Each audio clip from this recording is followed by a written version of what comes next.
ঝিঙে সবজিটি কোনো বাঙালি অপছন্দ করে না, তবে ঝিঙে দিয়ে সেই একঘেয়েমি রান্না খেতে খেতে সবজিটিকে একটু হলেও বিরক্ত লাগে। তাই আজকের রেসিপিতে ঝিঙের একদম নতুনত্ব এক রেসিপি নিয়ে চলে এসেছি।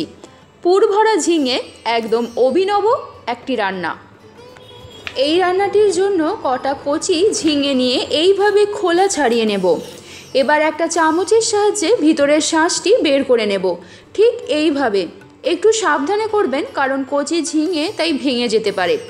এইভাবে সব ঝিঙেগুলোর শাঁস বের করে নেব। মিডিয়াম সাইজ রেখেই এই একইভাবে সব ঝিঙেগুলোকে কাটবো। এবার এর পুরটি বানিয়ে নেওয়ার জন্য 500 গ্রাম দুধ নিয়েছি, ছানা কাটিয়ে নেব। একটু একটু করে এইভাবে ভিনিগার মেশানো জল দিয়ে দিয়ে ছানাটি কাটিয়ে নেব। তবে ছানার বদলে আপনারা গ্রেট করা পনিরও ইউজ করতে পারেন। ছানাটি আমার কাটানো হয়ে গেছে, এবার এটিকে ছেঁকে জলটি ঝরতে দেব। এবার পুর বানানোর জন্য ও গ্রেভির জন্য একটু তিল, পোস্ত, কাঁচা লঙ্কা দিয়ে একটা পেস্ট বানিয়ে নেব, সাথে একটু নুনও দিয়ে দেব।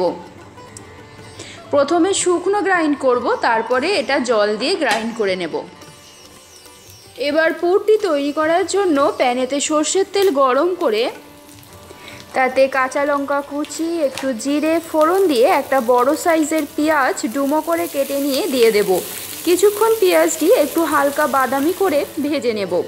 এইভাবে ভাজা ভাজা হয়ে গেলে অন্যদিকে জল ঝরতে যাওয়া যে ছানাটি ছিল সেটি জল ঝরে গেলে হাতে করে এইভাবে গুঁড়িয়ে ভেঙে এই পেঁয়াজের মধ্যে দিয়ে দেব। মিনিট 5 মতো এই ছানাটি সমস্ত উপকরণের সাথে মিশিয়ে ভেজে নেব। এবার এর মধ্যে একটু গুঁড়ো হলুদ, একটু নুন আর সাথে দেব অল্প গরম মশলা গুঁড়ো। এবার ভালো করে সমস্ত উপকরণগুলোকে দিয়ে মিশিয়ে নেব। নিয়ে 2 মিনিট মতো নেড়ে এর মধ্যে তিল পোস্ত যে বাটাটি আছে তা থেকে 2 থেকে 3 চামচ দিয়ে দেব। দিয়ে ভালো করে মিশিয়ে কষিয়ে নেব 5 মিনিটের মতো। তারপর স্বাদ মতো নুন দিয়ে নামিয়ে নিলেই পুর তৈরি। যতক্ষণ পুরটি ঠান্ডা হচ্ছে ততক্ষণ একটা ব্যাটার বানিয়ে নেব।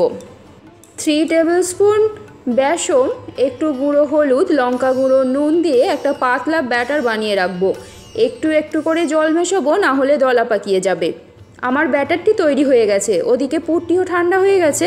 এবার ঝিঙেতে পুরটা ভরে নেওয়ার পালা। একটু একটু করে ছানার পুর আঙুলের সাহায্যে এইভাবে ঝিঙের মধ্যে ভরে সবকটা ঝিঙে তৈরি করে নেব। এক এক করে সব ঝিঙেতেই পুর ভরে নিয়েছি। খেয়াল রাখবেন যেন ঝিঙেটি না ভাঙে। এবার প্যানেতে সর্ষের তেল গরম করে পুর ভরা ঝিঙেগুলো বেসনের ব্যাটারে চুবিয়ে তেলে একটা একটা করে ভেজে নেব। একটু সময় নিয়ে ভাজবো, অল্প আঁচেতেই ভাজবো যাতে ঝিঙেটা এখানেই হাফ সেদ্ধ হয়ে যায়।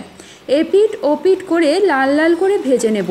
মাঝে মাঝে ঝিঙেগুলো উল্টে পাল্টে চাপা দিয়ে ভেজে নেব, যাতে ভাপে ঝিঙেটা ভালো মতন সেদ্ধ হয়ে যায়। এইভাবে এক এক করে ভেজে নেওয়া ঝিঙেগুলো তুলে রাখবো। এই ভাজা ঝিঙেগুলো অনায়াসেই গরম ভাতের পাতে দুর্দান্ত লাগে। এইভাবেও আপনারা খেতে পারেন গরম ভাতের সাথে ভাজা পুর ভরা ঝিঙে।